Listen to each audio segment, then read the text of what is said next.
And we're back, guys. Second, no, third, fourth. I can't even count. Whatever. The next day of the Hitbox Challenger here, Burn United versus Team ATN or Team Alternate Attacks. Yesterday, well, it was a very mixed day with a lot of trouble and problems around the rules and DDoSing and whatnot. So let's just hope tomorrow, today, we don't have these problems. Mikelorus is again with me. So, hello, Mike. I don't hear you. Okay, never mind that. I think I did not unmute my microphone in Skype. So, Mike, I made a nice intro and I said hello, Mike. All right, well, I'll take your word for it. Hello, everyone. It's nice to be here. And best of three between Burn United and Alternate Attacks should be a pretty good one. Burn United were the previous winners. They're going to challenge Alternate Attacks, and that's going to be that. It is also worth noting that we have yet to have a team actually stay on for more than a day. Yep, so far Challenger actually did not stay a Challenger. They always drop down and they have to be challenged again. But let's see if that changes. I mean, today is the chance for Burden United to actually make like 2 in a row. They start with a Tusk, but on the other hand, we have Team ATN just going for IO and the Tiny. We had that yesterday already, and I doubted kind of the draft and everything, but then all of a sudden, well, it just looked good. Queen of It is kind of weird to see IO Tiny after so many games of them being just completely ignored in a different scene. But hey, if you pick them up, then you guarantee the combo. They're on the Radiant side, so IO will have the ability to stack up the neutrals, and well, being able to Avalanche Toss clear those out represents quite a bit of recovery for the duo. But BU, they grab a Queen of Pain, and I think as far as heroes that you want to have against a potential dual lane mid, especially if that dual lane mid is IO Tiny, Queen of Pain is near the top, if not at the top.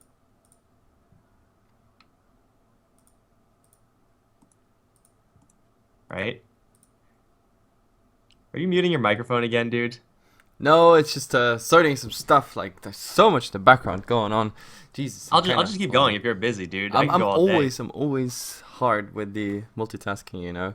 You Anyway, do your thing then. I'll just keep going with the draft. How's that sound? that sounds good. Then you could do the camera, because I have the cushy job over here. I don't have to control shit.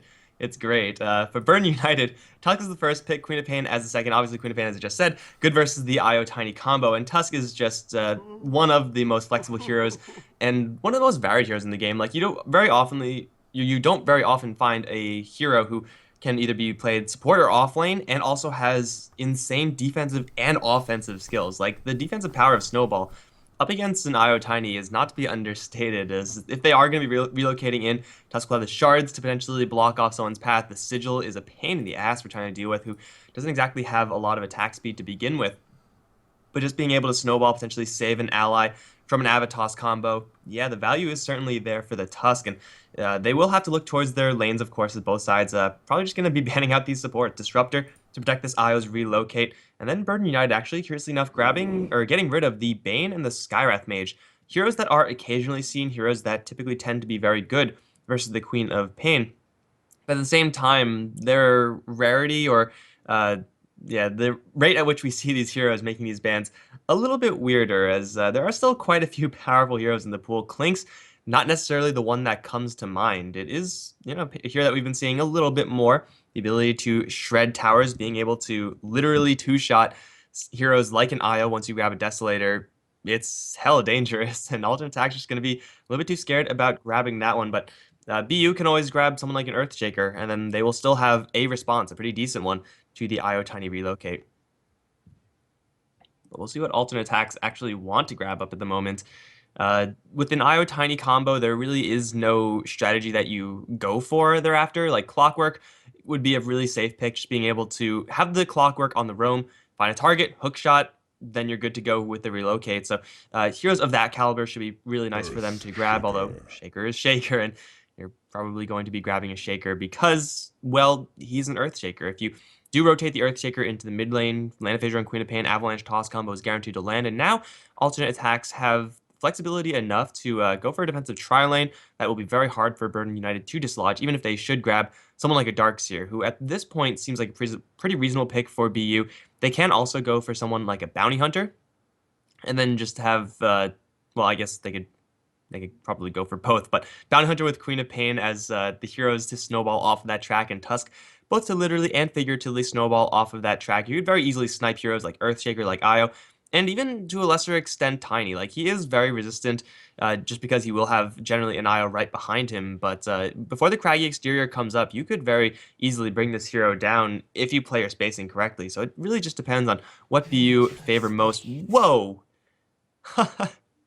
Dude, I know you're kind of busy in the background, but Burn United just banned out Scarith Mage, grabbed a Vengeful Spirit. This is like some .83 tactics right here. Wow, he is busy in the background. I think I've been duped, guys. They told me that I'd be casting here with someone else, but they lied to me. They all lied. It's a shame, but Vengeful Spirit for Burden United, it's not really the greatest counter to the IO Tiny combo. I mean, it's fine. Just having a point-click stun is always going to be incredibly useful. I feel like the greatest value that Vengeful Spirit provided in the last patch was the fact that heroes that you would partner her up with, heroes like Troll, heroes like Sniper, made very good use of the Wave of Terror. That armor reduction is, well, on a pretty low cooldown. It's really versatile. And when you have those heroes being able to benefit from the vision as well, then the hero just gets that more attractive. Also being, or was rather, a pretty much complete ban out of an enemy Batrider. So Vengeful Spirit, we don't really see her too often anymore. There are combos that you can kind of perform with the Venge, but that's like combo with the Scarith Mage, but that's already banned out. Combo with the Lina into Magic Missile LSA, that's obviously not available anymore since Team Alternate Attacks have just grabbed that hero up, and BU then grab a Treant. This is a very strange draft from Burden United. For Alternate Attacks, they have the Io Tiny, which is always kind of gimmicky, but it always is powerful enough, and it is stable enough to say that, okay, that's not really anything too strange. Shaker Lina just stuns across the board trying to deal with the Queen of Pain, but BU, they have the Treant Protector, the Vengeful Spirit, two heroes that very often are picked up with the intention of protecting a very important target, both with the swap, with the living armor, and just with the kind of weak-ish support that they provide in lane. Like, Treant Protector can do a lot of right-click work, but not all the time, not versus heroes like Lina, not versus heroes like Tiny, who'll be more than okay with trading hits with the Treant, at least, maybe not as much as Lina, but keeping her distance while doing so. BU need this hero to protect. They need a hero who ideally would make use of this minus armor from the Vengeful Spirit. Will be able to go a little bit ham, but at the same time rely on the Nether Swap to get them out alive. Yeah, it's not going to be a Drow Ranger. That one's going to be banned out. Would have been okay for BU.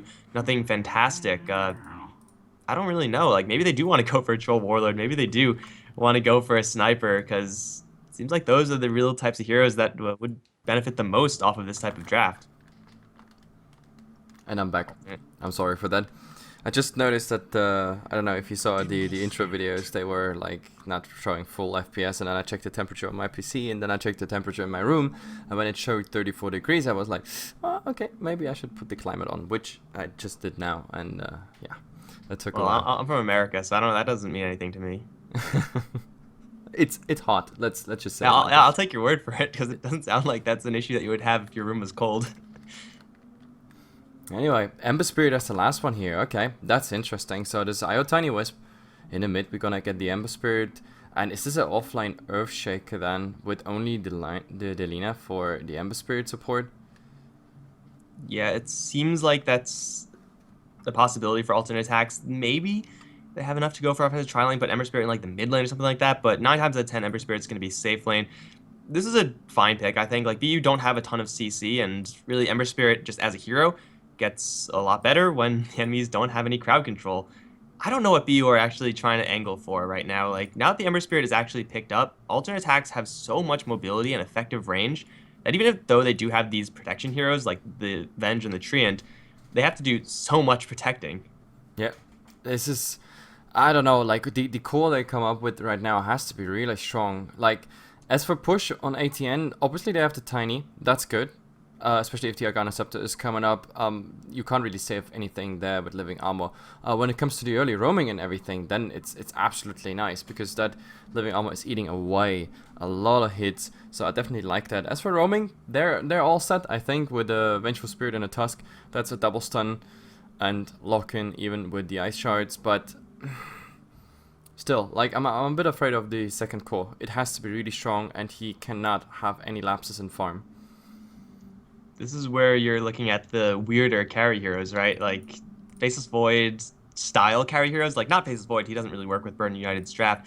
But Phantom Assassin, Ursa seems like a good one, just off the top of my head. Oh, look, they went for Ursa. I predicted it. I'm a Okay. genius. I have no idea how you came up with that Ursa because I'm really surprised about that, but apparently that's how it works today. You get the nice calls even though it's on a super off chance. Ursa it is with the Queen of Pain in the mid. This is going to be very interesting. Of course, that means for ATN they have to pay a lot of attention to Roshan because of course the earlier you do it, the better it is for your team. Ages with which you can either safely farm or just even go aggressive at a certain point. We have to see how much control, vision control comes out around there. Didn't BU level 1 Roshan yesterday? Yes, they did. Okay, so here's a real like mind game question. You see the enemy Ursa on the other side. You probably are gonna scout Roshan, but BU then therefore know that Roshan is most likely to be scouted. So maybe they'll be wrapping around with the Tusk Vengeful Spirit as the early game lockdown heroes. And Alternate are probably thinking to themselves, BU just went for level 1 Roshan yesterday. There's no chance that they go for it again, right? Like, who does that 2 times in a row? Yep, that would feel kind of odd, I guess, but let's see. Then again, you have, reverse psychology.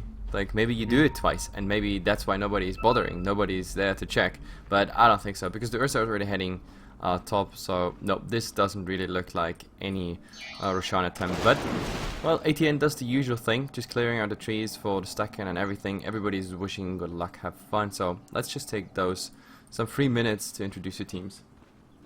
Alright, for the alternate attack side, we got Hawa standing in from Team Hihi United, or Finally United, whatever they're called now. Nisha's going to be playing the Aya with Exotic Deer on the Tiny. Got Elisa on the Lina, and she's going to be supporting the other fire hero, Supreme Hero. She's going to be playing the Ember Spirit. They're definitely keen to a potential level 1 Roche, but as you said, it seems like BU are just going to let that big guy lie. Yep, Mind Control is going to play that very unpredictable Ursa that came out. Yapsa, one of my favorite players, I have to say. Unfortunately, he's not on a Rubik because I think he's one of the best Rubik player out there, or best future Rubik players. He could probably put up a performance just like Faroki. I've said it many times on Twitter. He's going to be on a Vengeful Spirit. We have Come With Me on the Dream Protector. Autolus in the mid on the Queen of Pain. And one guy, Mr. Bignum, is at the moment nicely creep blocking, even though I think, no, he's not going to miss anything. But yeah, he's on the Tusk.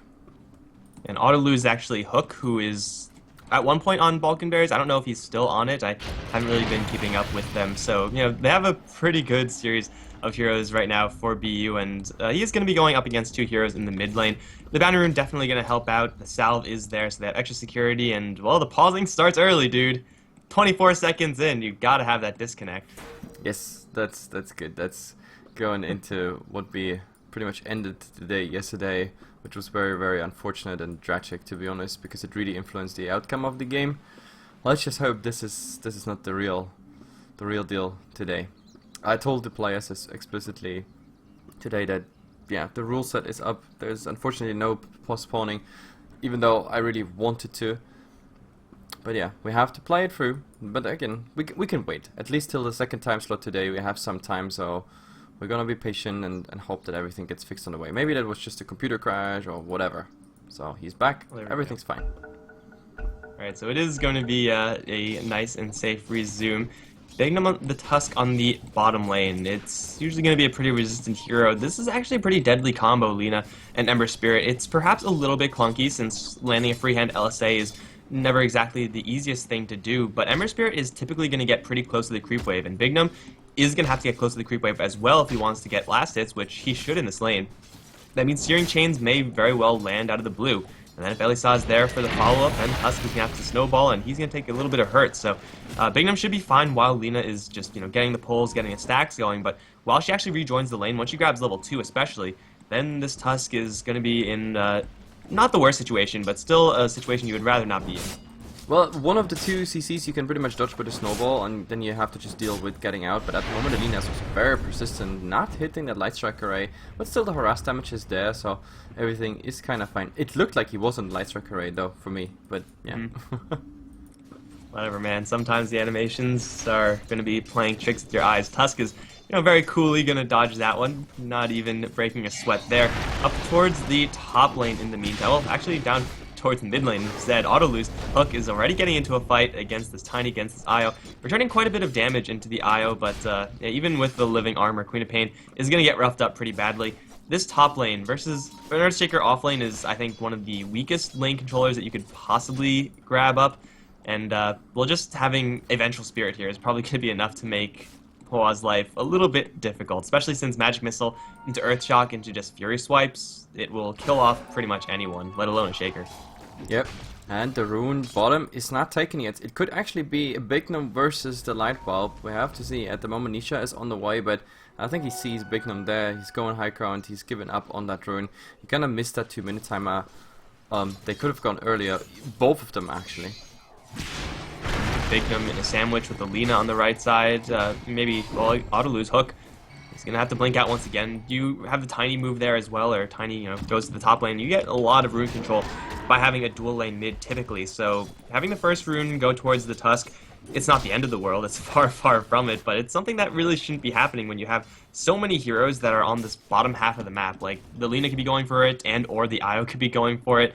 Yet the Tusk is the one to grab it, so it is going to be a little bit of a win there for BU, but it's just a bounty rune. At this stage, it's not really going to swing the game. Far, far from it. We do have quite a bit of stacking going on in the Radiant jungle. The Io is stacking it up real high. And BU don't really have great heroes to steal that. Their AoE is actually kind of lacking. Look at the tree, super aggressive. I mean, the good thing about a tree is that if you get some punches in, they really hurt because he's pretty much the hero with the highest base attack. And of course he's getting like +2 from the branches, which like completely standard build, but you just don't want to get punched by a tree. It always hurts.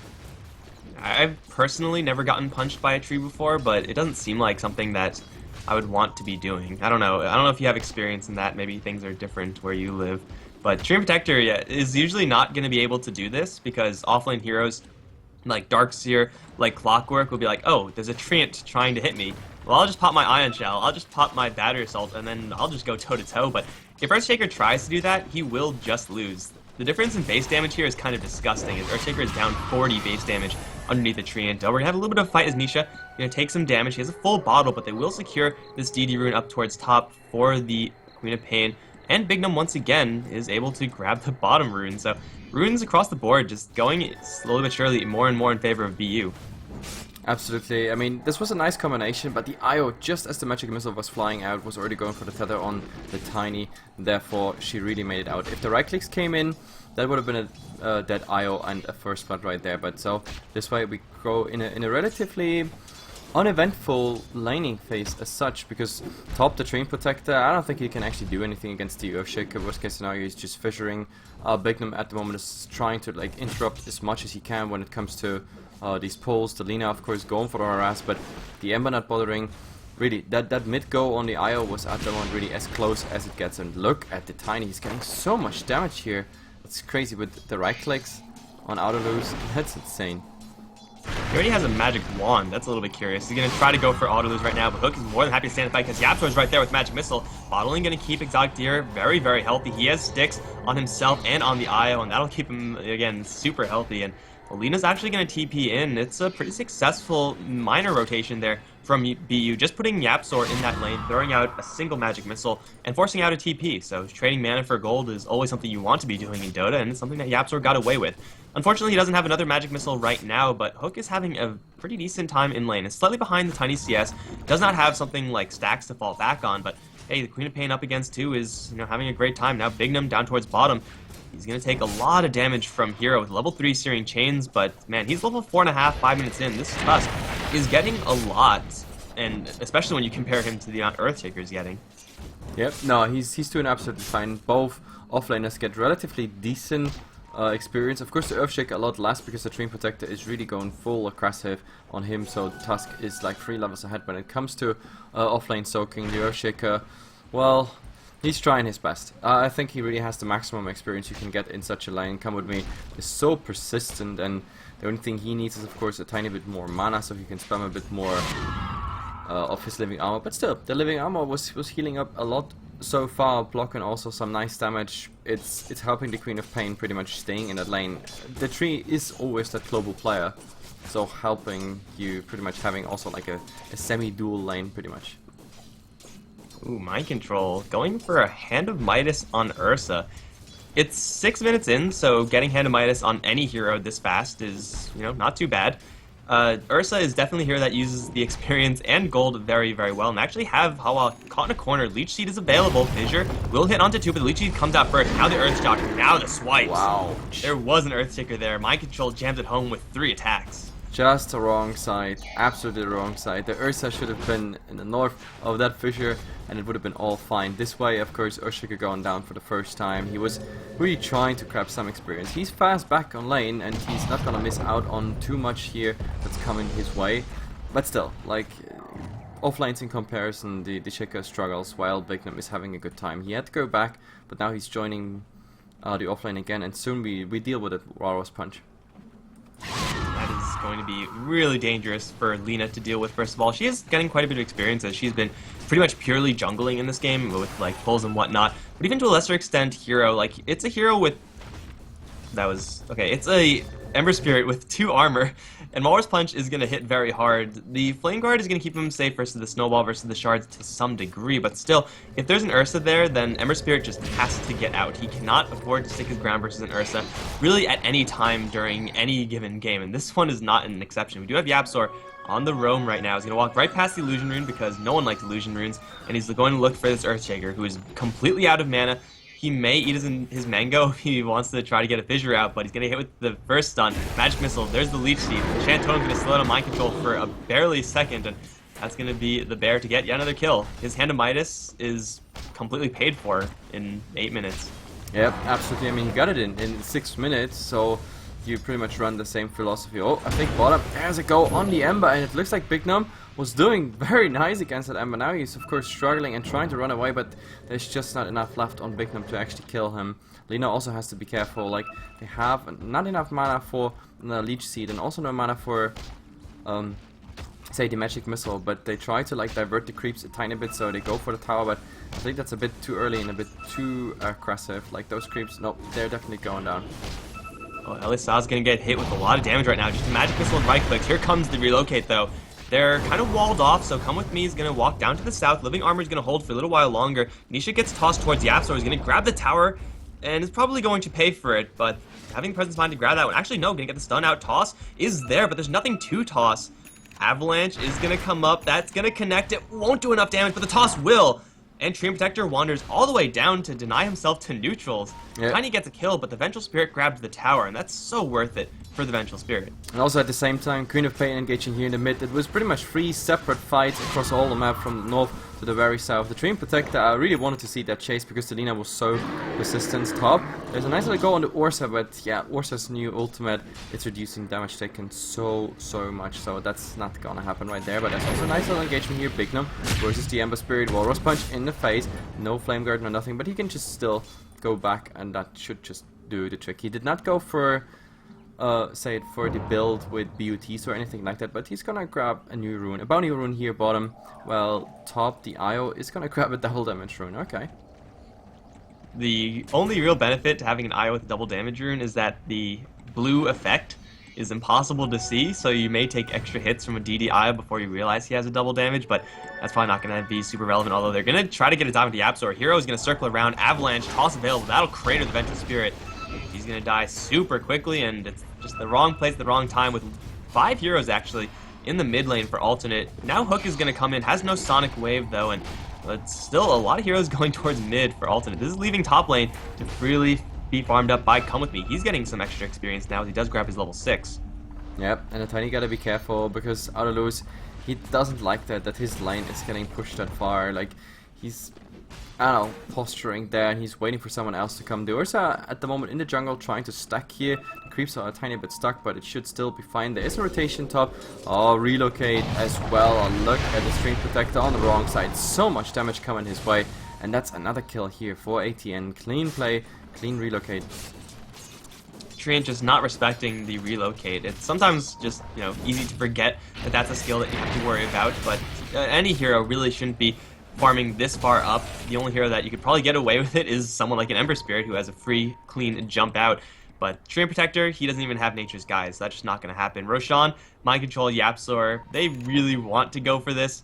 But they know that if they start it, Ember is going to see, and then you're going to have a Tiny in your face. Tiny is going to reveal the Blink Dagger that he just picked up, so he is very easily able to get into this Roshan pit and really tear people up. Now the Ember Spirit is going to dissipate, and Mind Control is going to start right on it. Vlad's is there.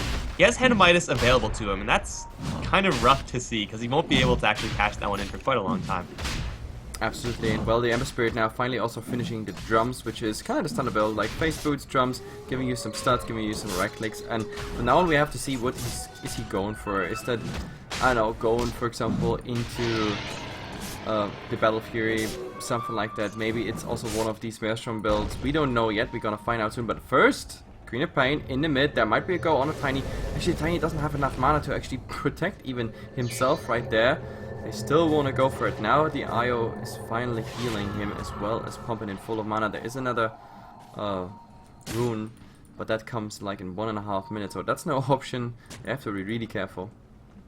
Well, BU, they don't really do anything with like their mana pools or their skill casts, and just by walking in the mid lane with a couple of heroes, they force 3 TPs from alternate. One gets cancelled, but still, that's a lot of gold commitment for actually not that much of anything from BU. So just by making that very minor play, if you could even call it a play, they get away with quite a bit.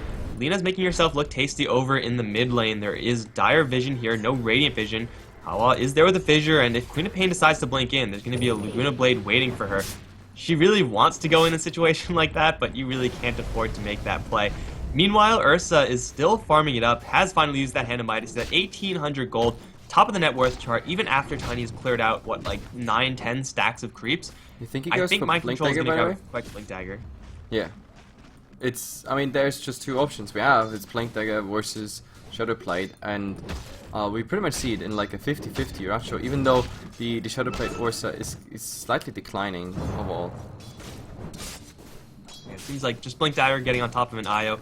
Even though IO usually will have Tether to at least have a chance of getting into a safer position, Ursa's damage output is just way too freaking high. And now that he is going to have that item, you know, very, very shortly, he can actually start looking for some kills. And heroes like Earthshaker, who also have stuns to generally kind of protect themselves, might just be caught by surprise, because Ursa has maxed out Overpower, maxed out Fury Swipes, now level 2 in Rage, is hitting like a freaking truck up towards top. Come with me, a little bit of trouble.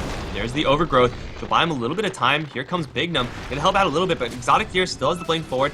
Come with me, gonna try to hide in the trees, but the sentry coverage is perfect. Nice shards though from Bignum. Still the toss is gonna happen through the trees, and they will get away clean. However, they're gonna go towards mid lane. It's gonna be Hawa take a Sonic Wave. It will be a 1-1 kill across the map. Yeah, it's still fine, I guess. It's a 1-1 trade, not much lost. The only difference is that actually Outerloose can capitalize a tiny bit because he gets siege damage into it. There's an attempt of stunning that Queen of Pain, not gonna happen, but they're going forward, trying to find something. Oh, look at this damage. It's so much at this point. Losing the Aegis right there. Outerloose has to go back already. He doesn't have enough steam, and now they want to set up this Ursa stun. He doesn't get his ultimate through. Now finally, with this, he should be tanky enough, but they also disengage. And they clumped up just a little bit too much, BU. Get caught with another 2-man avalanche, actually. Here comes the Ember Spirit. The Queen of Pain does blink away. Bignum's going to pop himself into the snowball, so he'll survive for a little while longer. There aren't really many great options for him. He's actually going to snowball into a creep. Never mind, he's going to be just fine. Mike Control chasing after Nisha in the meantime with the Queen of Pain there as well. Nisha should be dropping, just needs one more right click. And there it is from Mind Control. In the meantime, the rest of the heroes chasing down the Tiny, the Ember Spirit. Going to collect an IO in total, but for alternate, they get away with quite a few kills. The secondary initiation looked definitely just as good, but the defensive capabilities of Tusk once again showing themselves, and Queen of Pain, of course, has that blink. It's ultimately the Ursa to lose his Aegis, and you really have to be careful of clumping. Like, up against a Shaker, Lina, Tiny, even an Ember Spirit who doesn't have Battle Fury, they got severely punished by clumping up just a little bit too much. Absolutely, and the only thing I dislike about this fight was the fact that like the cores completely split up from the support. So Lina had to go back, the IO was completely under attack by 2, and like if you look at the HP and mana status of the cores, they were totally fine. The IO could have punished that Ursa and the Queen of Pain for following on the supports. He could have done the same, but all top, come with me, same story again, but he's really fast, blink forward, holding him in place. Is it enough damage? Oh, look at the IO, the spirits are not enough at this point, and he's soaking up the urn with the living armor. So that's how you run as a little tree. And he looks so, well, I would say funny if he's, you know, injured and has haste run. All the heroes look crazy when they're like that, man. Tree is no exception, but Come With Me is consistently going up in this top lane and just flirting with death. Yes, he does tend to draw a little bit of fire, tends to draw the IO Tiny whenever he does do that, but the trade that the team is getting elsewhere, not really going to justify having a Treant Protector who is constantly going into a situation where he doesn't have to be. Like, there's nothing on his top lane that's really a pressing matter, and he's just constantly feeding his life over. This time he doesn't get punished, but who knows what's going to happen next time. Tiny is well on his way to his Aghanim Scepter. He's about halfway there. So once he gets that item, a lot more damage, a little bit extra range might be relevant, because as soon as the Treant sees the Tiny, he's going to overgrowth, and you could still attack with that. So that may just be enough for that one extra right click. But we do have Alina smoked up on the high ground. He's going to drop a ward that spots out Hook. Hook is super tanky at this point with two of the strength parts of the Aghanims, and oh, that's a blind LSA. Hook is going to blink away into the trees. That was actually only a relocate from the IO. That was a complete bluff or a botched relocate. Okay, that was very interesting, I have to say. Well, Yapsa going uphill, they still try to find something, but well, they have to chase top, and top, well, the tower's already on the siege. I'm not so sure if that actually, I think the Tiny stays long enough around. There's a living armor, there is a blink forward, and are they actually safe? He's trying to go for it, but craggy exterior, easy going. That wouldn't have made a difference anyway, but still, it's just like insult to injury. Snowball, way too far away. Vengeful Spirit in the mid lane, which would have been able to cancel it with the swap.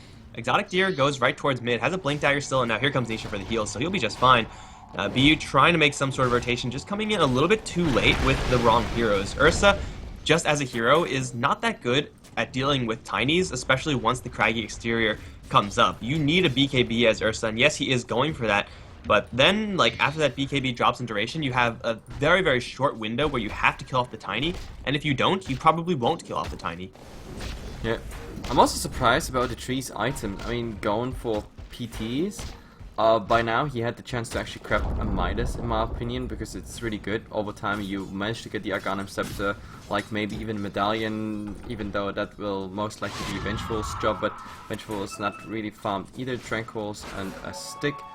I'm not really sure what the, you know, shared work is gonna be by Burden United. At the moment, they bait out the cliff in the mid, but eventually with those two illusions and the Queen of Pain herself, they could have done something, but now, of course, the tower is in trouble, because it can be denied, and yes, that's what's going down. Well, I think this Treant Protector just wants to grab Power Treads into Hand of Midas. Unfortunately for him, he's walking right over a sentry.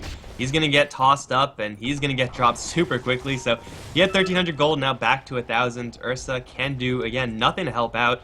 And Come With Me, he maybe will be able to get some farm if he goes down to the bottom lane, just because he hasn't been on the bottom lane for this entire game, and the enemy team might be a little bit, you know, not as keen to his tactics there. But this Treant Protector has so far done not much of anything. Like, aside from zoning out the Earthtaker early on, which is nice, but any hero could have done that, really.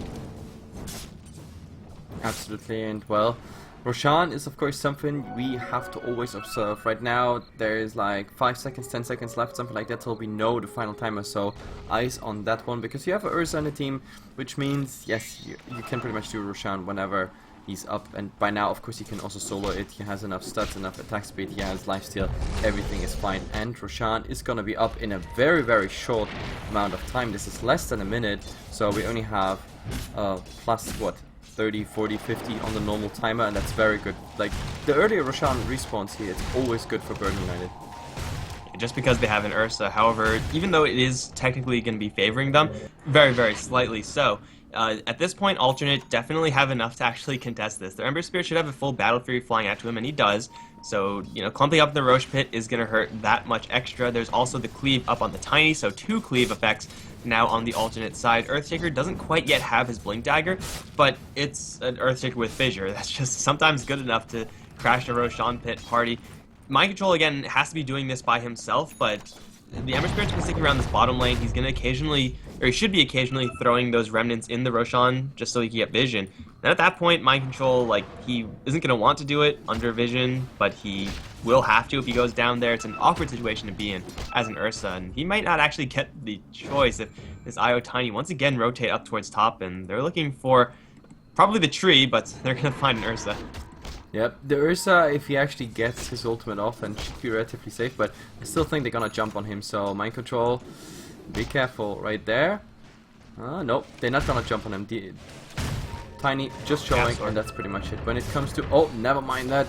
Ember Spirit found Yapsa here, but now there they go. He really want to go for something, but he already had a defensive remnant, so he is completely safe, and that's a lot of commitment. Ursa stopping his farm, trying to come in there. Bignum trying to do something there, so he just got, with one remnant pretty much, 3 people rotating in there, baiting out living armor even on him instead of the towers, because right now the Twin Protector is busy healing all those towers. Now of course he has it on cooldown, which means he can't use the top. There's still, I think, 1 or 2 TPs they could go for, but none of them actually have a chance to kill that IO Tiny. Queen of Pain, oh, gets a kill here on the Ember Spirit, who was trying to harass them doing Roshan, but top tower is down. Is there a relocate? Look what the tree is trying to do. He's trying to probably interrupt. Let's see if it's actually going to work out right now, because, well, it's too late, first of all, so he's probably not going to go for it. Is there a sentry on this IO? There is, but they don't seem to know that there's a treant following them. They kill off the Ember Spirit, which is a big deal for the BU side, but up towards top, here comes the Overgrowth. Gonna catch 2. Nisha going to channel that relocate. Will get the Tiny to safety. Nice. Nisha's definitely gonna die, but hey, it's a price you pay. Ursa does collect that. What? Ribbon pieces. Yeah, I mean, there's nothing you could do. Let's just watch, and in a moment of silence, watching Nisha gets destroyed by Hook. Gets the last hit. Beep beep. That's all she said, pretty much, or it said right there. Well, at least Alina gets some uptime here on the tower, as well as the Tiny coming in with the Arcanum Scepter. Big punches coming out, but Cliff as well as Living Armor coming up, and Victim there for protection. Still, I think ATN, they do it nicely at the moment, splitting the damage nicely amongst the tower, which means that the tree can't really keep up with the Living Armor. Still, like, those tier 1 towers under normal circumstances would have easily been down if it wasn't about living armor, but I think, what do you think? By now we have like 1.5 tower up healed already, like as an HP pool of a tier 1 tower. Probably around that area, which is nice. It's, you know, keeping the BU's map control up, but still Alternate are getting a lot of farm in the Ember Spirit and a lot of farm in the Tiny, despite having, you know, quote-unquote restricted map control as compared to what it should be. Like, this Tiny is mad farmed at this point. The Ursa is slightly ahead, finally has the BKB, but this is really the peak point for the Ursa. He gets minor jumps in strength later on as he grabs items like Abyssal Blade or a Sheep Stick, or, you know, maybe another mobility item, something along those lines, but Tiny Man gets so much more powerful with every additional item, and he has 2,600 gold in the bank. If he gets an Assault Cuirass, then BU, even though they do have the minus armor on the Wave of Terror, will be doing next to nothing to this Tiny if he has IO with Overcharge right behind him. So I still think that despite BU, and despite the fact that they are saving their towers for a little while longer, Alternate, just the farm they're getting on the Ember and Tiny is something that BU really have to address. They don't really have great counters to these heroes. They need stuns on the Ember Spirit or silences or something, but a magic missile is so easy to dodge as an Ember Spirit. Absolutely, and it also has been very silent around the Earthshaker all the time, but look in the courier, there we have it, there's a Blink Dagger, so now we also have the Earthshaker action. He's not even too far away from the level 11, which means the second Echo Slam there, pretty much of the day, and so far we even haven't seen any Echo Slam action, so I'm really looking forward to this. I know Hava is one of those players who really wants to make the big and shiny plays, so I'm looking forward to like really have these waited out Echo Slams. Hopefully not too late, obviously, but still, in time. He may want to go for those plays, but the correct thing to do here for Alternate is to not do anything but farm. Like, they'll take towers when they can get it. They have, of course, a Blink Dagger on Tiny, so he's going to be looking for those free kills if he finds them, but when you have an Ember Spirit on your side up against a team that has absolutely no way to control this Ember, a 6-slotted Ember or 5-slotted Ember will just wreck them. Same thing for the Tiny. He only really has to fear the damage from the Ursa. Queen of Pain's damage is high, but not really high enough to make Tiny significantly worried. And as he gets into more and more fights, as the BKB charges start to dwindle, Tiny's going to become better and better versus that hero. So For alternate, yeah, they could still go for these tower pushes. They could still go for these relocate ganks if they find a golden opportunity. But it's up to BU to really start something here. And if they don't, then they will eventually just fall further and further behind. Yep, and the players say go go go, and we go go go.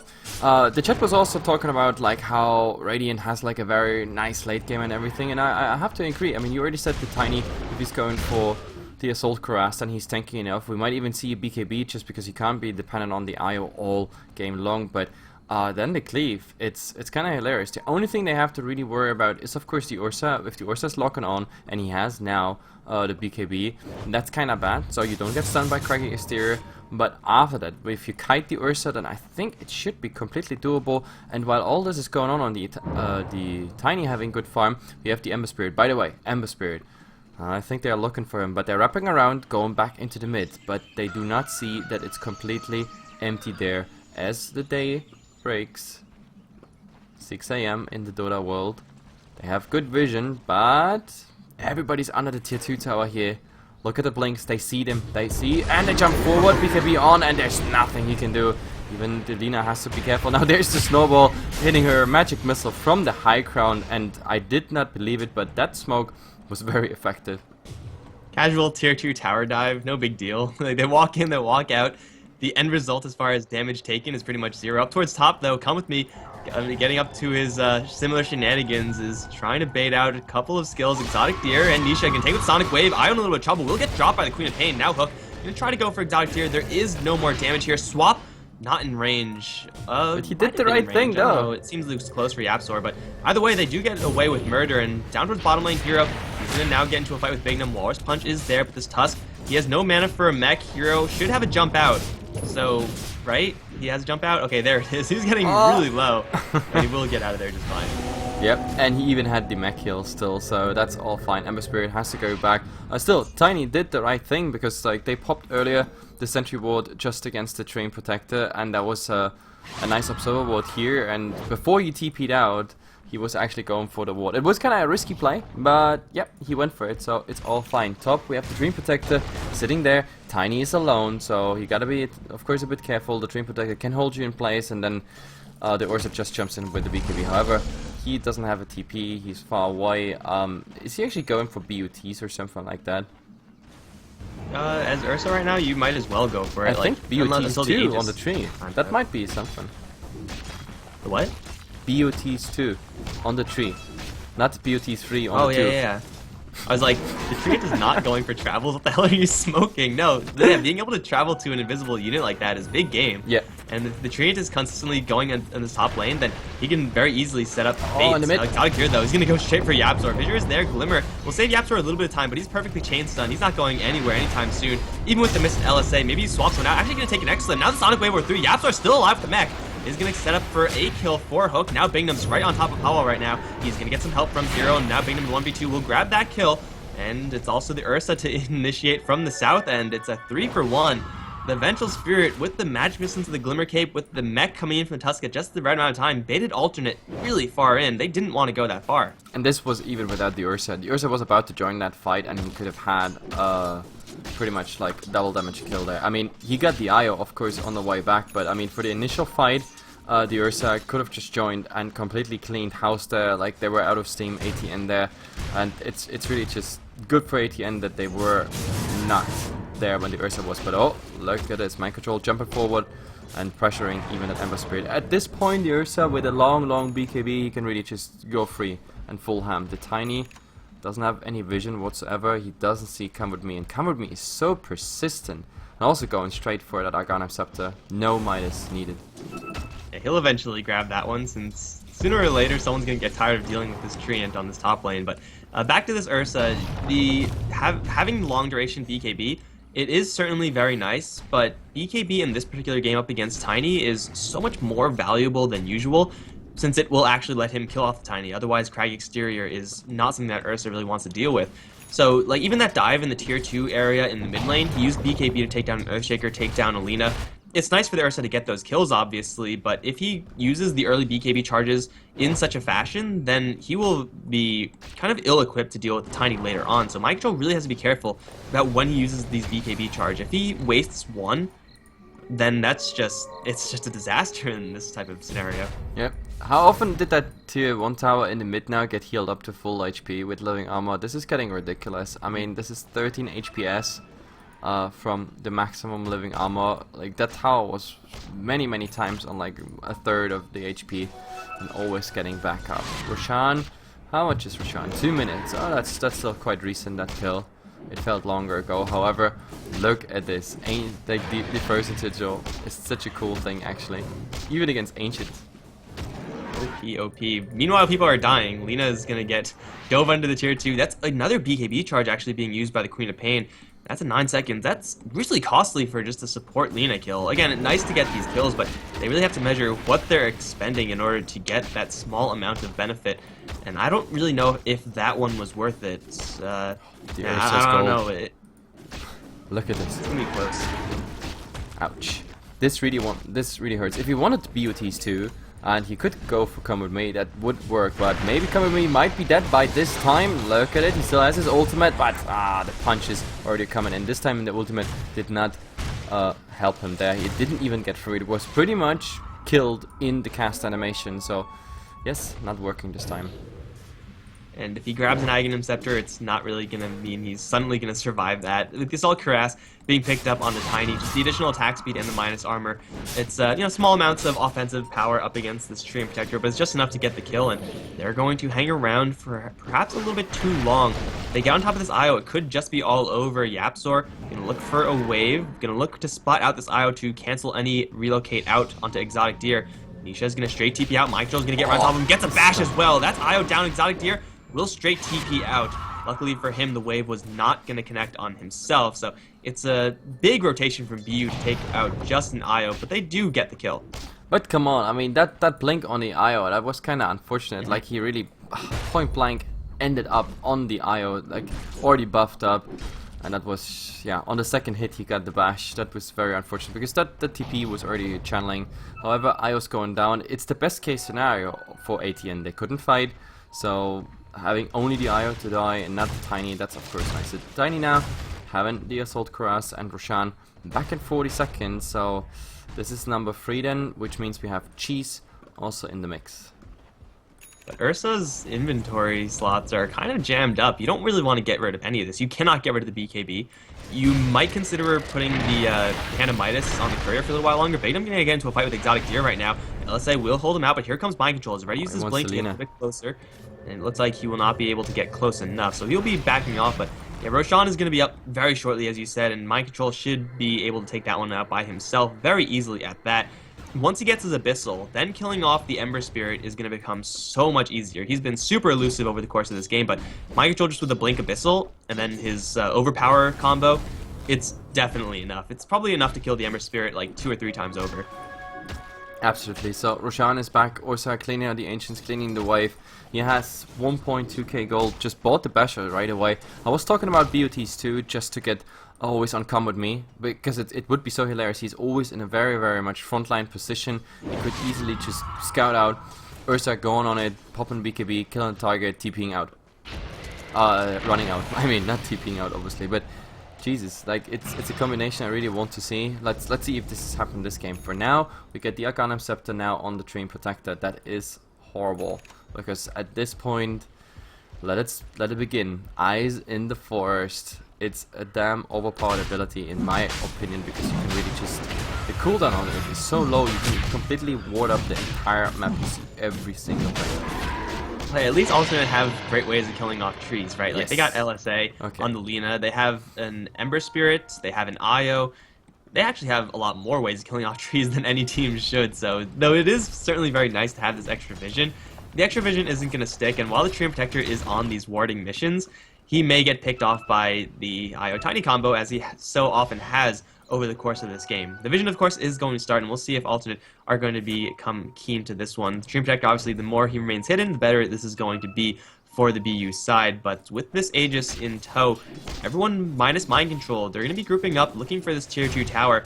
Alternate can very easily race this. It's hard to outrace a Tiny with Overcharge and Assault Cuirass, so yeah, BU, they're going to try, but here comes the Ember Spirit, going to chunk down YapzOr super low.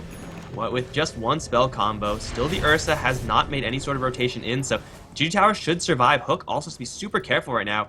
If he gets Yulesed up, well, he has to pop a BKB now. If he doesn't, he'll just die. There's the BKB still on the way out. Gonna turn things around, gonna try to go Kawa. Lines up a Sonic Wave, gonna connect onto 2. That's gonna get him an instant double kill as the 2 supports drop like rocks. Auto lose is gonna get glimmered out, reducing the damage by that toss by a huge margin. Now towards Exotic Deer, they're gonna try to poke. The Ursa's not here though, so they have to just run away. Come with me. Oh no, not again. Toss up in the air. Will not die actually. Vision. Ember Spirit's looking for the burn damage, but Tree, even though he is made of wood, is not going to die to the fire, and BU get away with murder. Wow, I did not see this one coming, but oh, Queen of Pain coming in here again, and this time she's going down. That's a godlike streak for the Tiny. An easy 1,000 gold right there for the Crabs, and Eventual Spirit coming in. There should be a stun, there should be Climacade, but oh, the Jukes. The Jukes are real, they're really trying, but the dust being used, and oh, look at this Hio even getting some punches off those neutral creeps. In the end, it doesn't really work out, so they get their revenge, they get 2 kills. Still, the Queen of Pain just too fat at this point, like getting an instant double kill on 2 supports before the fight even starts. That's horrible. Not to mention that they were not having any vision except for on the IO, so Tree got away, Queen of Pain got away in the first go. That's not how it should be. Yeah, but they do get the kills in the end. I don't really know what the Queen of Pain was thinking there. Maybe, I'm sure she was thinking, oh, they have no vision here. She was very wrong at that, and she would have had the cheese otherwise to save herself, but that's obviously not going to be the case. Mind Control, he was not involved in that fight at all. He actually traveled up to the top lane to get a little bit of farm action there, which is, of course, pretty nice for the Ursa. Now he's going to look for the Earthshaker, blink in, Abyssal, and 3 shots again to take down the Shaker. That's the same thing that happened like 5 minutes in the game, happening 35 minutes in the game, if Ursa collects a free kill there, but Ursa has to be involved in those fights. BU, it's kind of nice to see them get, they got away with quite a bit in that first mid lane fight, but if they had the Ursa, they could have continued that fight and actually looked to take serious objectives and serious fights after that nice Sonic Wave. It's just too bad he actually used the Abyssal right now on the Earthshaker, otherwise he could probably try for the Ember Spirit. Ember Spirit, hell, Ember Spirit is pretty much a class cannon at this point. He's cleaving, he's critting, Daedalus just arrived pretty much, he picked it up in the fountain, and well, there's the IO, the IO I say, the Tiny, and now they have vision here on Vengeful Spirit, but they're not really going for it. The Queen of Pain is going in, they blow up the Ember Spirit just like that. They try to get Come With Me here, but he's still somehow surviving. Even Illusions just healing him up, Mech being used there as well. 3 of them are down, 2 of them in the recent fight, and Earthshaker was still down. So this is really, really bad. They just blow them up too fast. It's a good play by Hook. He had an opportunity there for a 2-man Sonic Wave on the Lina and Io, or he had an opportunity for a Sonic Wave on one person on the Ember Spirit. And BU, they know that Ember Spirit is a problem, so they're going to use the Abyssal Blade, take him down as fast as possible. They see the Tiny, they have a Sheep Stick now completed on the Queen of Pain. It's going to be revealed. I don't think it was used in that last fight, but still, the Ember Spirit getting chunked down super low, super quickly. If they can continue to get this stun... Oh, Exotic Deer finds... the Vengeful Spirit, who apparently didn't get the memo that the rest of the team was going up towards top, but now with a Blink Sheep and a Blink Abyssal, they have answers to this Ember Spirit, and he has to be super careful. Absolutely. I mean, to get this tier 2 tower, I don't think there's any defense coming out here, even though, well, there's a nice Fisher and actually holding the Ursa in place, but, well, there's the Blink Dagger, and he should be just safe. That Avalanche is not going for anything. He's like, yo boys, I got the Aegis, everything's fine. It's at least a deny punch on tower, no, not gonna happen, and it's not even worth it to actually commit on that Ursa with the Aegis up, because it's gonna fade in the next, what is it, 2 minutes or so. The Ursa just doesn't give a damn, dude. He's going to be doing whatever he wants, whenever he wants, knowing that the rest of this team is right behind him. Of course, bar the Vengeful Spirit, and having a swap as additional security for Mind Control is certainly very nice, but still, with this Aegis, he can do pretty much whatever he wants, assuming he's close to an ally. BU have one more tier 2 tower to take right now. They do lose the Aegis on Mind Control, but still, they are powerful enough with their initiation that is now up from the Sheepstick and the Abyssal to go for this tower and force Alternate's hand. The Ember Spirit and Tiny are still getting quite a bit of farm, however, the fights that they're getting in are very, very small scale, and the Tiny and Ember Spirit are kind of always on oxygen. Now they're going to try to go for Elisa up towards top. This Dream Sector's damage is huge, my god! That was actually him. Disgusting. That was not him punching him. This was really just the ultimate as well as the Leaf Seed, and she was ticking down to like a third, and the rest was just Queen of Pain. You need some more farm, go take it. Yeah, I do not expect a hero to die that quickly to just a Dream Protector, but Come With Me is suddenly Treant Assassin. And, well, Lina is probably one of the only heroes that will actually die to that, but still the fact that he can get a kill on a hero without really committing that much of anything is pretty sweet for him. So, yeah, the eyes are going to be giving them almost complete full vision on the top lane. A little bit of vision down towards bottom. The jungle is a little bit blind because, again, Alternate have so many ways of clearing out those trees, but, man, that Lina dropped like a rock, and now BU, they're grouping up as 5 in the mid lane with no Aegis. This is kind of a tough call to make, so they should be going for a tier 2 on bottom instead.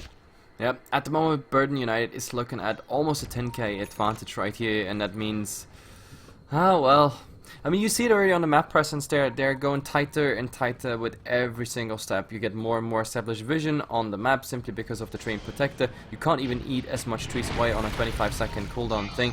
And, oh my god, they're gonna circle around. There will be a magic missile, there might be a swap, and even the ultimate coming through. At the moment he is stunned, there is just a fur forward. Dimanta actually getting out of it. There's a nice little stun by Hava. He wants to come in and they want to go on a Treant Protector. That should be an easy kill. And with that, the rest also wants to retreat, but do they have anything else? Yapser is not gonna get hit, but they had vision here on someone. Yes, it's gonna be Blickman. There's still a snowball.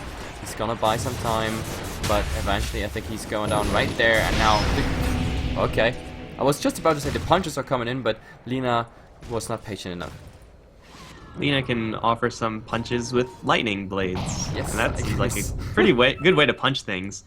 Now, we're talking a lot about heroes punching each other in this game. I don't know how that actually happened, but yeah, BU getting in there with not the correct heroes. Like, the Queen of Pain wasn't in the correct position at the right time, nor was Mind Control. And just having a Tusk, Treant, and Vengeful Spirit there is not going to do too much against this Tiny, who is still very, very farmed at this stage. He's going to just start going to town on this bottom tier 2. This one's guaranteed to fall, and again, there are no heroes here for BU to actually contest this. In fact, all of Alternate are still lurking around. Unfortunately for them, Roshan is not something that they could grab right now simply because it is not alive, but they're just going to take a tour through the enemy woods right now with the Gem of True Sight, get some guaranteed vision, or take some wards out possibly, and go for the tier 1. No, it's lived for so long. Somebody save it. Oh, rest in peace. Here comes Hooks. He's going to teleport right into this Tiny. Drops his BKB, perhaps a little bit late. Sonic Wave onto 3. Not bad there, but where's the follow-up? Where's the Ursa? Mind Control is going to try to get onto Exotic Tier right now. Abyssal not being used just yet. Now the relocate. Exotic Tier is going to get yanked out. He'll be just fine. Hawad not as much. He's going to get left behind. He'll drop, and the Io should drop as well. Hero, though, going to make his presence known. Bignum going to pop the Sigil, and Io, I don't think, has range on the Ember Spirit right now. He'll come back. He's going to Glimmer TP. Do they really have not any True Sight? Oh, Nisha is going to get away. The plays are coming out by the little light bulb. Beautiful. And this was a very good play simply because he still had the gem on it. Did he actually manage to grab the gem, like put the gem in the fountain when he was back there? I think he came back with the gem, which is a very careless play. Usually you drop it if you have the chance, because you know you might actually die there. But still, regardless, he didn't die. That's the bottom line. Very nice play. However, top, the Ember Spirit, you gotta be careful, because the Hex should be ready by now again. And, well, let's pop on everything already. Just making sure there's nothing coming. But, they saw it. There's the vision, and he's just like, no, bye. No thank you. Not even gonna wait for the wave to connect. Doesn't want to get hit by that. What, 90 damage? Way too much deeps there. We have a smoke up here for Alternate, looking for something else. That was an awkward scattered fight from BU, and looks like the hero that's going to be caught is, surprise, surprise, the Treant Protector. Kaboom! There goes the Wind Blade, there goes the tree. Mind Control right around the corner, has a BKB, he's ready to go for Exotic Deer. There is a relocate, however, to save that Tiny. Mind Control has to get on top of the Io right now. The rest of his allies are coming in there. Instead, going to get held up on the Ember Spirit. Lots of damage, not quite enough. The Io yet again going to bail out his ally, but now Michael's going to go straight towards Exotic Deer. Force Staff out to the high ground, actually. Beautiful Force Staff from this Earth Trigger and keep his tiny friend alive. This time the Io, there was a gem on Yapzor. I don't know where that went, but Io is going to get stunned up once, glimmered out, at least trying to. Will drop the gem. Now we'll concede it to BU. There's a gem on Queen of Pain, that's where it went. And now there's a gem on Mind Control as well, so there's definitely true side here from BU, but Alternate, they're making such aggressive plays, and this Io is constantly bailing them out of them. Was that a relocate out? Yeah, he saved the Ember Spirit, who got caught in the... Well, so he did not drop the gem on the ground. Do I miss something? Or did he just forget to drop the gem? Oh, top. Never mind the Earthshaker. There's the BOT in by the Ursa, just going for it. But yeah, like when he knew he's most likely gonna die, like I don't know why he just didn't drop the gem. Well, it's not gonna be an issue for him any longer because he doesn't have a gem. There's 2 gems on the BU side. I don't know how long they're gonna hold on to them. You probably don't need 2, but the Roshan is up again, and for Alternate, without having this Io, that really means that they can't afford to make any plays here. They have no Blink Shaker either. That's a lot of their power down the tubes. BU, they're not going to go straight for it, it seems. They're going to wait for a little bit of positioning advantage on some of their heroes, but now Mikelorus is going to go straight in. With the Solar Crest, this Roshan is going to get demolished super quickly. Mikelorus should grab Cheese, and they should try to give the Queen of Pain the Aegis, if she can get here in time. No, I think so. I mean, she blinks forward and everything. She has now, of course, also the double damage Sonic Wave and everything. But yeah, the gem is not going to the Queen of Pain. It's the Trine of Pector. The Trine of Pector. The Trine Protector who's gonna pick it up. So now when he gets picked off, they will have to stick around and kill him twice. This hero having the Aegis is never really going to provide you any value. Like, even if your Treant for some reason is super farmed, I don't know in what world that will happen, but even in that situation, like, well, maybe if you have like carry Treant, then you do it, but that's not actually a thing, so never mind. Up towards top, they're going to jump onto the Ember Spirit. Sonic Wave is going to be committed. Double Sonic Wave available right now. Will be thrown. Hero's still alive. However, here comes a Snowball. Bingnum will help Hook get that kill. Now they're going to try to go for Nisha right now, but the Ghost Scepter going to keep the IO alive yet again. Bingnum can get slowed down by the Fissure, but here comes Mikelorus. Straight out to Nisha. He's going to try to go. No, changes my Ghost for dodge here, but he can't get either, as they do both escape. Paul once again is going to get left behind. Gets an Echo Slam off onto a whole bunch, but that's not going to kill anyone. And this IO, man, this time just to relocate Yank back is what saves him, but the Glimmer Cape with the Ghost Scepter, he's so hard to lock down and kill off. But regardless of that fact, they lose the Ember Spirit, and BU still have the Aegis. They should still have the Cheese, yes they do, and they're going to go right up the top lane. These fights would be so good if ATN would be actually there. I mean, that Echo Slam left them all low HP. The Ember Spirit alive there would have been amazing. The Lina joining the fight would have been amazing, but well, all that didn't happen. The Satanic on the Ursa just arrived at the same, like pretty much at the right time, because now he has the Cheese, he has the Satanic. That's pretty much like 2 Aegises right there. His BKB is getting shorter and shorter. I think we are arrived at almost 5 now. He's still on 6, but yeah, the timing is just perfect. The second you arrive on 5-second BKB, you have an Aegis, which brings you mostly back. Well, Earthshaker's going to be up in 9 seconds. Unfortunately, he's just a walking fissure at this point. And BU still with the Aegis and Cheese. They want to go for a little bit more. Unfortunately, they don't have a Refresher Orb right now on Hook. Used it previously to get the double Sonic Wave, and I believe there was also a double Scythe involved there to lock down the Ember, at least the duration seemed like it. With very minimal things being committed, they do force out the buyback of Supreme Hero. Now they're looking for a jump in with the Abyssal. Can't quite find that one, but Mind Control really has all day to look for that opening. Alternate, they're all up, however, and now it seems like BU should be falling back as the bottom lane was shoved by Exotic Deer. Never underestimate the Tiny with the double damage. He could do so much damage to your base and everything. That's why they have to TP back. He could probably, to be honest, with the Manta and say the Assault Cuirass, double damage Tiny, you can pretty much go against Backdoor Protection. That shouldn't be a problem, but they want to go here for the Queen of Pain, but she's like, no, you shall not get that Light Strike array. Instead, she's gonna get hexed, and never mind, she wasn't even hexed, just killed right there, and the Ember Spirit is the next one, but he has a run going out. The IO also surviving by tethering to someone. And that is just everything that happened right there. Buyback on the Lina, which was, I mean, at this point, you really need your Lina up. But buying back right there, I don't really know if it's going to be punished just yet. The Tiny is still split pushing, has travels to get back, will force everyone on BU back. And that's actually, like, kind of good, but kind of bad, since now that means that the Lina could have been, you know, silently respawning at this point. Yep. Instead wasted a large chunk of gold, and this is a support Lina that is on the bottom of net worth chart. She really can't afford to be spending gold on things that don't immediately help her in these fights, so the steep cost to be paid up towards top. Yapzor. Glimmer? No, it's not going to happen. Don't think they saw that Glimmer, but there is a courier still in the area.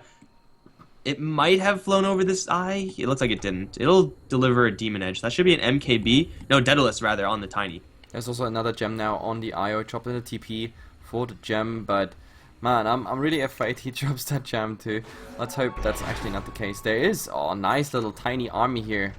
They're not so tiny anymore. They're actually quite big, and with 4 illusions and all the cleave, let's go.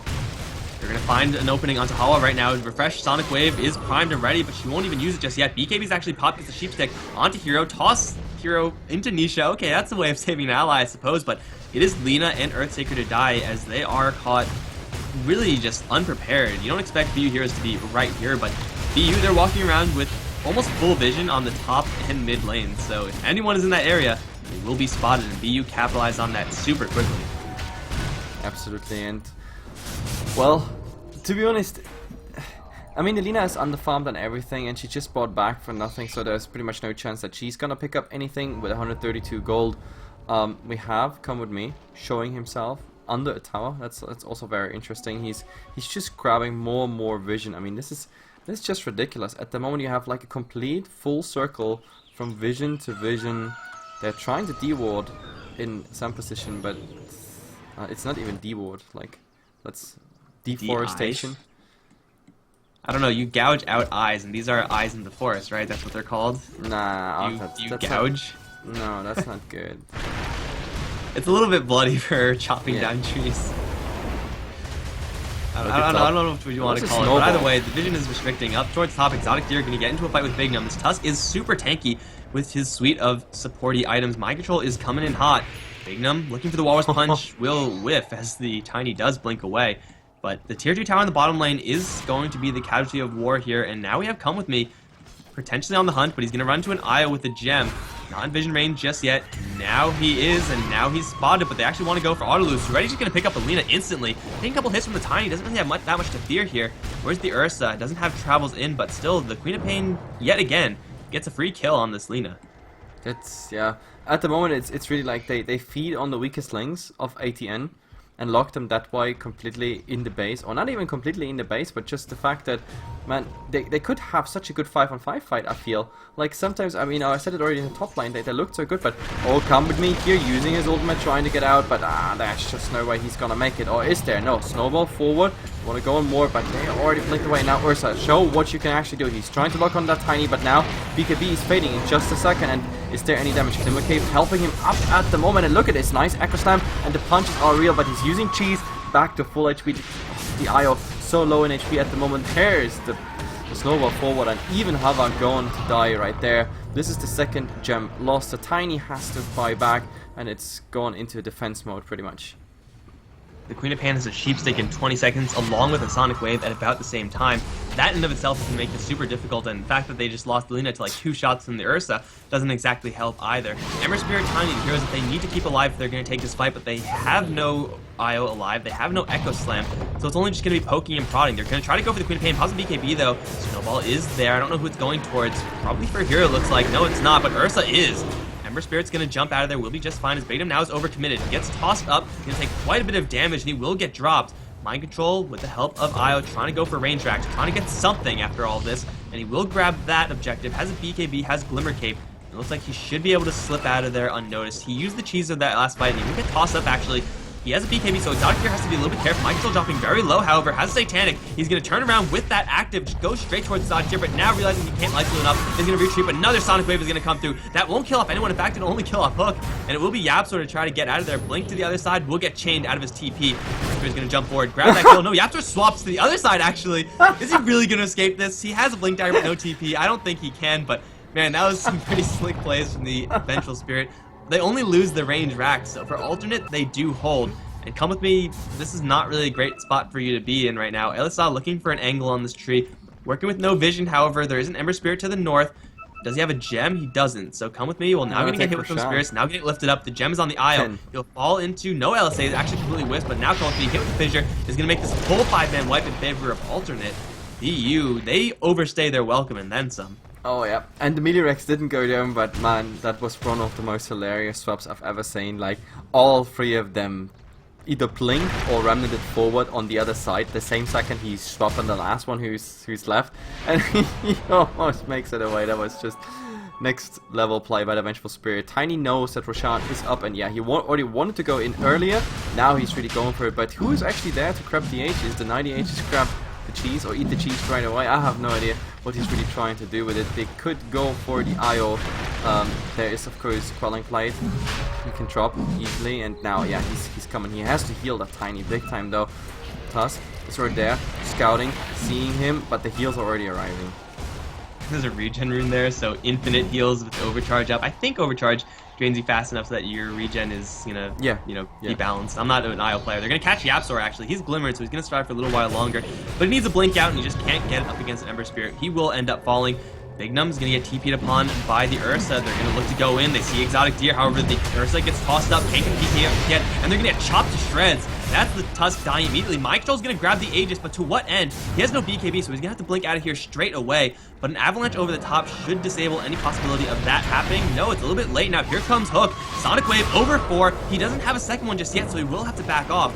Nice damage onto the alternate side, but that's about all it does do. And now they relocate forward. They're gonna catch Hook with the Avatos combo. He's gonna get sheeped up as well. Someone picked that up. He's gonna drop. 99 seconds on the sidelines. Come with me. Also spotted by Nisha. Looks like they won't be able to get the Treant Protector, at least not easily. Yeah, they will fall back, but the Ursa denies the Aegis essentially, and now alternate with all the heroes still alive, though they're far from healthy. They can go for some towers, even in tier 3 Raxes. Yep, this is bad. Now suddenly Burden United, they have to come up with the buybacks. I mean, the Ursa's still there, no Aegis anymore, even though he nicely stole it. Who actually picked up the cheese? I think, I don't know, I have to check. Hero. Yes, the Amateur has it, and he's just gonna keep on going towards those Raxes. They'll be held for right now, as Queen of Pain is forced to buy out. But still alternate, they force the buyback on Queen of Pain. They pretty much don't commit anything. They're still getting free damage onto this range Rax with the Tiny Illusions. Someone should probably go ahead and try to clear these things out, because now melee and ranged, both equally banged up. This is very interesting, to be honest. But Burden United now, they say like, man, we just bought back. They fall back. Maybe they even spread a bit out. So we might as well just grab some easy kills right and left. The IO, however, what's happening here? Nope, he's going back. But also the Ursa now is really equipping full 6-slot. Now I think the next would be dropping the Blink Dagger, but you need that for mobility. I'm not even sure if there's anything he can drop. He still needs the 5-second BKB. He still needs the Blink Dagger. I think it's just Moon Shards and he's done. Moon Shard done, and getting rid of the BOTs. Just blink forward, lock onto a target, and then get kited. Yeah, I don't know about that. Travels, I mean, it helped him steal the Aegis in that last fight. It's pretty much a necessity for him. It is similarly to the Blink Dagger, helping him keep in range with his opposition, and even though he has a bash here, it's clearly not going to be enough. Look at this comeback graph, though. Look at this. Yeah, it's really close at this point. BU, I didn't expect them to be 20k ahead. Maybe just because I typically tend to underestimate Ursas, but now it's actually slight experience lead for alternate, but for the most part, numerically, this game is dead even, and this is where Ember Spirit and Tiny start to get a lot better, and BU's heroes start to get a lot worse. If they lock down this Ursa, then the majority of BU's damage goes down the tubes. Similarly, if alternate lose their Ember Spirit, or their Tiny, or their IO, really, then it's just as bad. Oh, God. Positioning from BU right now, they're going to see the smoke incoming, snowball onto this Lina, but they're going to get 2 hooked in the back lines as Supreme Hero is going to distract all of them. Luz is going to jump right in, Sonic Wave, straight onto Hawa, second one being recharged. There's another 2-man Sonic Wave, not going to kill off anyone but the Lina. That will be 1 casualty as they do throw the Avalanche towards Come With Me. He's going to drop pretty low, but the Ember Spirit's dropping low as well. He has to back off, has a cheese, should be fine. They do lock down this Tusk, will beat him down. Come With Me, also not too healthy. With the gem, they do have vision, but they can't quite get their hands on him.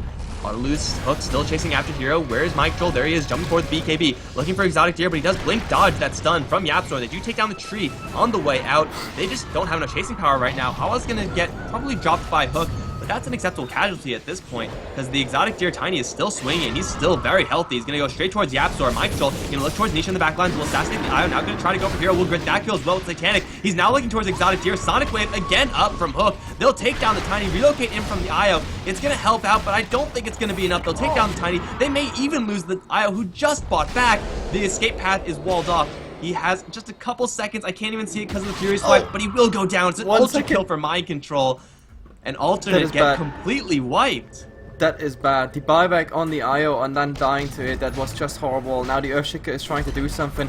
The Satanic on the Ursa was just too strong. I think they should have turned around all of them earlier and then tried to get the Ursa down. They were doing a nice kiting and everything, but they just lost the steam on the way. That was such a messy fight on the one hand, but man, the Satanic is just really helping him all the time. Now they go for the Earthshaker and for the Lina. Lina so far not contributing anything to any fight, but out of lose. Oh, he might actually go down here, but look at all of this. There's a remnant forward, and he's having everything up here at this point. He has to go out. He has to buy some time. They lose the Queen of Pain. That was a buyback, and he's trying to actually holding him in place, but I'm not really sure if that's the right thing to do. The Ursa could just jump forward if he wanted to, but he got enough. So they finally settled with that melee Rex, but that's not the end of this game. Mind Controls could just eat a Moon Shards immediately with the 6,000 gold. BU They win a team fight. It's not exactly decisive, though it is, what, it's like a 6-for-3 or something like that, the buybacks included. They still do have enough damage to take these fights, but I think the fact that it was so scattered really made it good for the Ursa, good for the Queen of Pain. They got so much value. The Queen of Pain even sticking around in that fight long enough to get 3 Sonic Waves off. There was, Sonic Wave 1, refresh Sonic Wave 2, wait for Sonic Wave 3, and that ultimately landed as well. With Raxus being down, it's far from the end of the world from alternate. In fact, their lineup is one of the best super creep preparation lineup you could possibly ask for, with the split pushing power of an Io, the cleaving power of a Tiny and an Ember Spirit. This is not going to be a huge objective gained by BU. Yeah, I mean, the biggest problem I have with ATN is really that the Lina has like literally no purpose this game.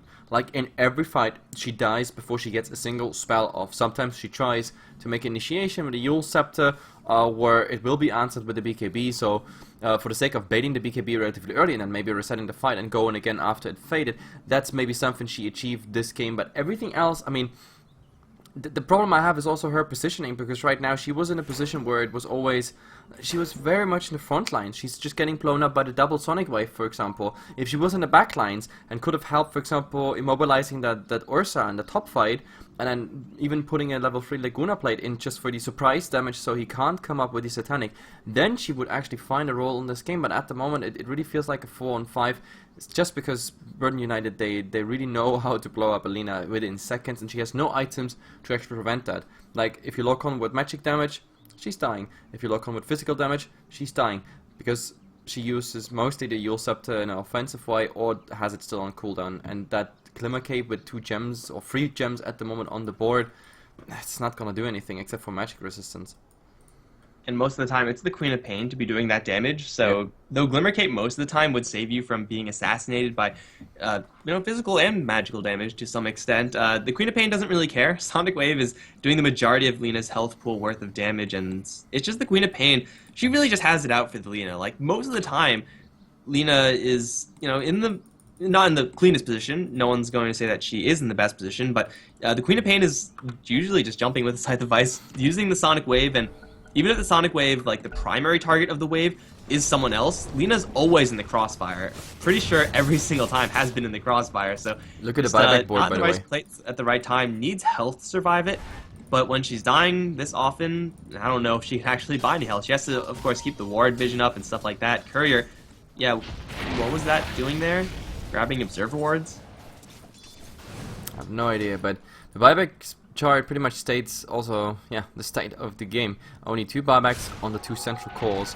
The only thing I was also looking forward is that the Ember Spirit gets more damage, like a second Daedalus would be amazing, like anything. To be honest, at this point even a Divine Rapier, because you really need that oomph. You need the damage of the Ember Spirit. You see that the Tiny himself in a one-on-one situation with the Ursa is not gonna go for it, and the Ursa is coming with a surprise item. There is the Shadow Blade. He's hiding. He doesn't want to have the Blink Dagger anymore. He wants the invisibility as well as the Silver Edge, because that's gonna be very interesting to remove the craggy exterior. And Ember Spirit, that is really bad for you. He's getting locked onto. He dies before you can even say cheese. But at the same time, it's going to be a little bit slower for the Ursa to actually get the jump on Ember Spirit. And there's a Lincoln Sphere here from Hero. He is going to get jumped regardless. Clean jump out, and he'll be just fine. The method of initiation now from the Ursa, choosing the Shadow Blade instead of the Blink Dagger, means that he loses the element of surprise slightly. What he gains is that Silver Edge down the line. And as you said, canceling out that crag exterior is big for mind control. That essentially eliminates the need for a BKB for a short period of time. At the same time, makes the Tiny a little bit less of a factor in that fight. But he won't be able to get the jump anymore, and that is kind of costly. Yeah, they have a Blink Sheepstick on the Queen of Pain, which is a great way of initiating, but if Ursa can't very quickly get in there, then it's up to Alternate to really stall him out on his way in. Like, they do have a gem on Io, so there's a chance that Ursa is, invis, looking to go in, and then he just can't get in because he has to walk through Fissure and LSA and everything else before he really wants to pop his BKB. Yep. Yeah, absolutely. As this game is like 1 hour old, I think Burden United is in a position where they just want to bait at one hero, and at the moment I think ATN they're fairly spread amongst, all 3 lanes. I think it's quite risky for a state of the game where you have pretty much all people having cooldown or not the sufficient funds for a buyback, except for the two cores, the Tiny and the Ursa. So I don't really agree with this, especially like look at Alina right now. If she gets picked off, I mean it's not like she has a big effect on that game anyway, but like the same goes for the Ember Spirit. He has to be careful. As long as they're Abyssal Blade, then he's just not safe. He's just not safe. And now the Ursa is coming in, invisibility. He's looking for someone. He's looking if the Ember is still around. So that's at least wasting Burden's time a tiny bit. But yeah, ATN, they need to stick together. There's just no other way. They need to stick together. And the top lane is going to make things inconvenient for Alternate to actually contest this Roshan, which is going to be respawning in just a few seconds. In fact, there it is. Yeah, they have the pings out, and Ursa can go in and clear this one out super quickly. He is now, like, officially 6-slotted, you know, minus Moon Shards, which I guess we'll count that as 7, so I'm still technically correct. Roshan is going to get dropped super quickly, and there's nothing that Alternate can really do about this. They're not going to relocate in. If they do, man, that takes freaking balls of steel, but it looks like Queen of Pain probably going to take one item, Vengeful Spirit looking to take the other.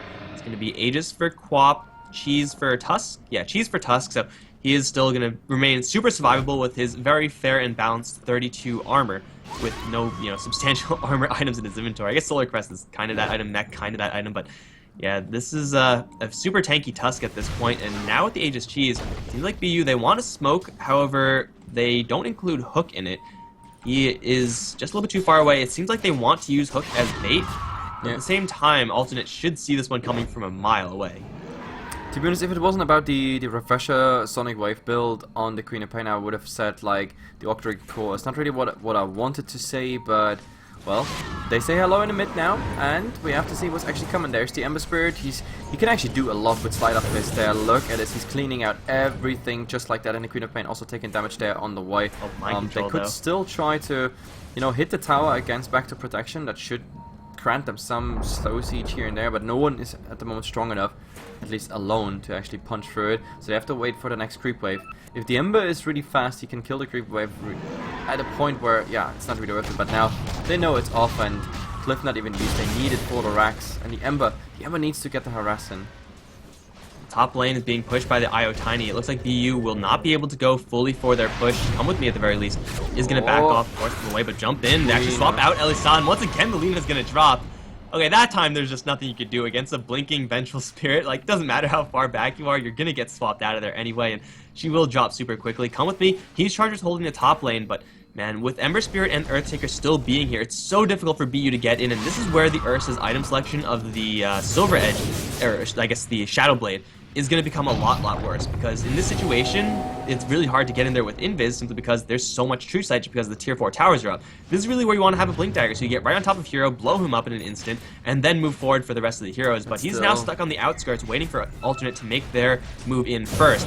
Hook is going to be taking the most damage because he has the Aegis, has the Octarine Core, so maybe he's going to be able to out-regenerate this harassment just with, you know, Screams of Pain and Sonic Waves and whatnot, but actually no, they're going to teleport up towards top. It's an ambush into Exotic Deer. There is an IO right around the corner. The damage, though, is huge. The relocate is just in time. The IO is going to lose his life on the return, however.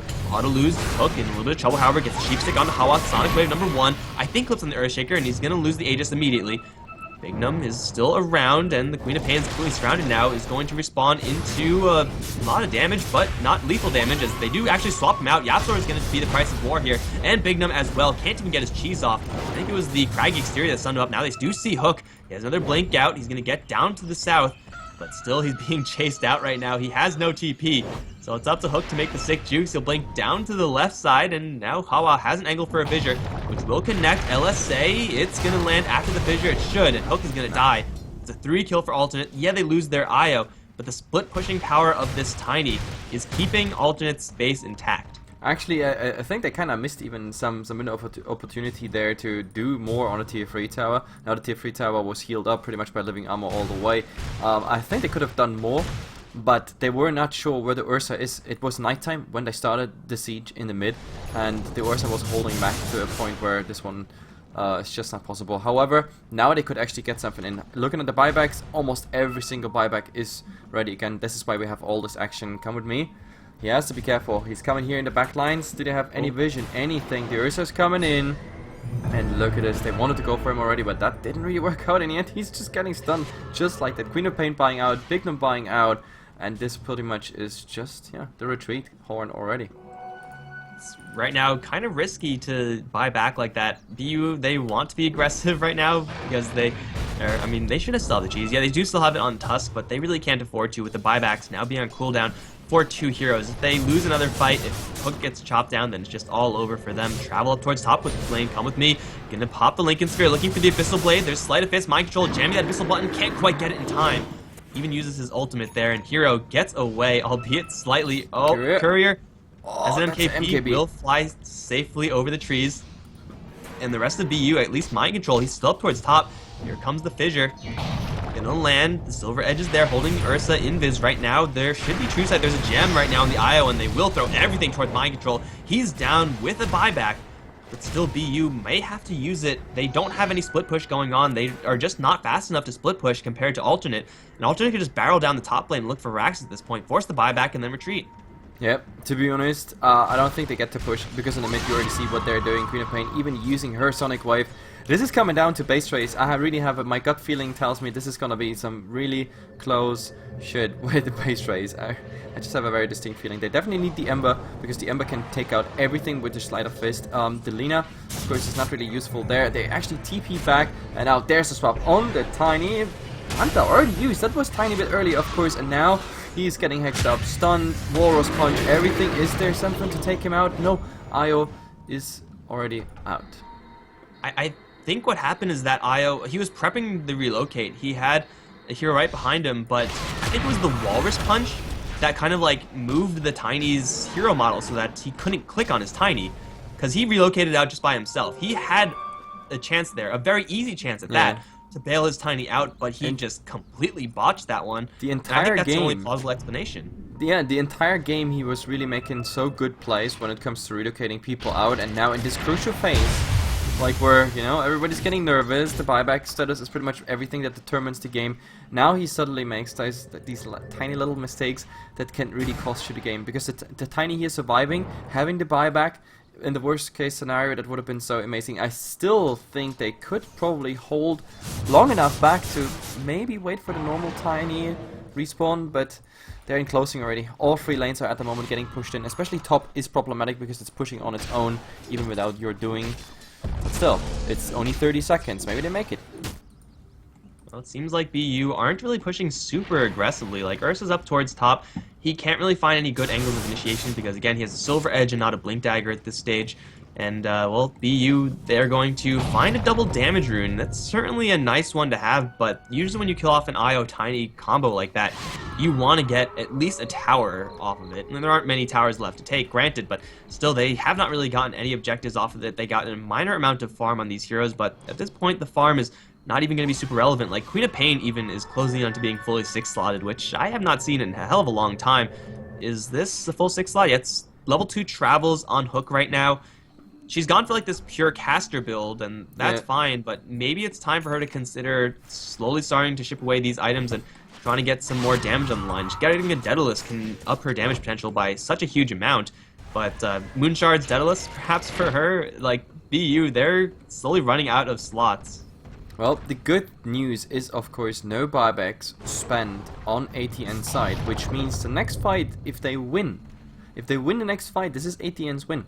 This is clearly, I mean, we have 4.5 minutes on the Ursa, we have 3 minutes on the Queen of Pain, and another 3 minutes almost on Big Gnome here with the Tusk. So the next fight won by ATN, and Burden United has no way to actually hold the base, because if the Tiny goes rampage on your base, the cliff is the only thing you can do. That's 5 seconds for you, and from there on the game is just over unless you really have someone with big punches to just knock him out. But yeah, they all have cooldown, and that's why they're also not pushing. That's why they don't risk it. That's why they wait for Roshan, which is a long Roshan. It's pretty much maxed out there, so it's going to be a slow period of these heroes getting farm. This is about the stage where you look at these less core heroes, these non-core heroes, see what items they're going to pick up. The Treant and the Vengeful Spirit's late game potential as far as items to grab, they're pretty much the only items they would grab is pretty much the items that Big Gnome already has, like the Solar Crest, Vlad's type utility items. Ooh, Smoke is going to be dispelled accidentally by Come With Me. He does see them all right now with the eyes, so he will know that he was up to something good. But like Vengeful Spirit, she has the Aghanim Scepter and the Blink Dagger. Like maybe she gets a Shiva's or something like that, or maybe an Assault Cuirass since the team doesn't have it. But these are items that the BU side should be looking for. Similarly for alternate, Io can't really get any useful items at this stage. Like Heart is nice and whatever, but I don't really know if Io can build anything super useful at this point. Lina has a lot of room to grow, but she's just not getting the farm for it. Shaker, though, he's going for a sheep stick, and he has enough gold to finish that one up. Of course, wants to save for buyback.